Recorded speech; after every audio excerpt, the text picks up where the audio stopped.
मोर शुभेन्दु कुमार तरासिया मोर दादा हे Girija Shankar Tarasia is advocate खनपड़ा अच्छे public prosecutor government lawyer से 7 तारिख दिन हेड ड्रिलिंग होगी फास्ट ब्रेन स्ट्रोक होता हाइपर डायबिटीज 420 थी ब्लड प्रेशर 215 एंड लोयर टा हूँ 120 मु डायबिटिक डॉक्टर से कंसल्ट करी एंड डायबिटिक डॉक्टर रेफर करते न्यूरो स्पेशलिस्ट को देखा करने doctor पयोज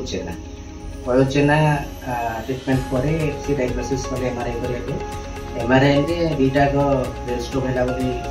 confirm after that immediately as an emergency से रेफर कले सनशाइन हॉस्पिटल को एडमिट होगा एंड विदाउट एनी डिले आम रात 10 9 तारीख दिन सनशाइन हॉस्पिटल के दादा को एडमिट करें ट्रीटमेंट बहुत भल doctor approach very nice doctor पयोज जेना particularly I will give happy thanks for his immediate response